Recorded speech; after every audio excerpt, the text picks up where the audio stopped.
there's basically one other thread to our news today, and it is basically a bunch of game companies are being sold off. And in some cases, the companies are actually very happy about this. Okay? So the first announcement, Sega has sold Relic Entertainment and will cut 240 roles across Sega Europe, Creative Assembly, and Sega Hardlight. Relic will transition into an independent studio and no longer be part of the Sega group of studios. So for those who don't know, this company has made games such as Company of Heroes 3. Does anyone know that game? Because the thing is, I don't even know what that is. Relic Entertainment and Company of Heroes 3. It doesn't really ring a bell to me. But what's interesting is, a lot of these companies at one point were desperate to join these more conglomerate-style bigger publishers and companies, feeling that that was going to benefit them, maybe to have more money or whatever. But now it seems like a lot of these companies are trying to cut off and do their own thing. We just saw it with Toys for Bob. They became part of Activision, and immediately were told, just make Call of Duty DLC shit, which they hated doing, right? And then they decided, hey, screw that. We're going to go independent. And so they have, and now they're happy again. And now they're already, going to make a game for Microsoft. Same thing here, where it sounds to me like this company probably wasn't too happy being a part of Sega. So now, thankfully, they're going to be, becoming independent and trying to do things for themselves. I think it's sad that Sega is cutting a bunch of roles. At the same time, if you really think about games coming out of Sega these days, what are the good ones? Well, the Like a Dragon series and the Lost Judgment series. We did just have Sonic Frontiers that did decently. But outside of that, can you tell me what Sega's been up to that's been good or done well? I can't think of a single other game that's coming out under that umbrella, right? It's like they are really milking Like a Dragon and its spin-offs for all it's worth. And, every once in a while, they try to bring back Sonic. Like, for example, later this year, we got this new Sonic Generations game that now has Shadow in it. But it just feels to me like that's it. Like, what else are they doing? So, I guess maybe that's why they're cutting jobs. It's unfortunate. I wish that Sega would come back and do something better. I don't know why they've been floundering the way that they have been. The other one, and this I think is a much bigger story. Just listen to this. Embracer Group divests Gearbox Entertainment for consideration of $460 million to Take-Two Interactive Software. It's official. The company that owns GTA is now going to own Borderlands and all those franchises. So they're even saying Take-Two will get Borderlands and Tiny Tina's and Wonderlands franchises, Homeworld, Risk of Rain, Brothers in Arms, and Duke Nukem. Okay?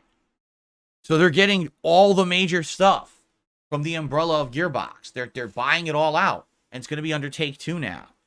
And some people are like, will this mean that perhaps some of these games that have been around on the shelf for a while, namely Duke Nukem, would actually have content again? If you remember, Duke Nukem Forever released in 2011 after an insanely long dev cycle of something like 13 years. It came out, and everyone was like, meh. I personally thought that it was an awesome throwback to the classic Duke Nukem from the 90s. It played like it. It sounded like it. It looked like it, which I guess a lot of people weren't happy with the graphics. But overall, the tone was just like a Duke Nukem game from the 90s, so I actually really enjoyed it. But most people hated it. Absolutely hated it. Well, you got Take-Two Interactive, the game known for irreverent adult style, or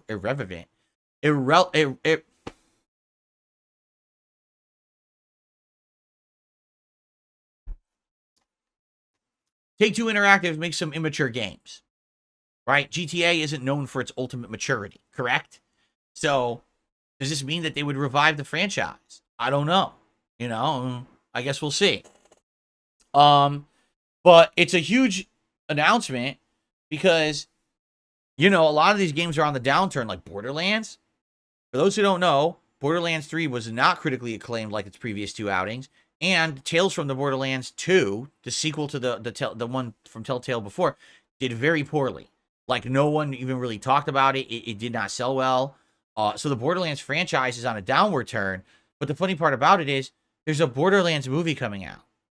So I want you to think about this. At a time when the Borderlands movie is about to come out, it might give Borderlands unprecedented popularity. Borderlands was just sold to Take-Two Interactive. Right? perhaps Borderlands is going to get a big injection of adrenaline into it now. I wonder, right? I wonder. But anyway, it was funny. Randy Pitchford, who is very controversial. Let's be honest. A lot of people don't like the guy. He's the head of Gearbox.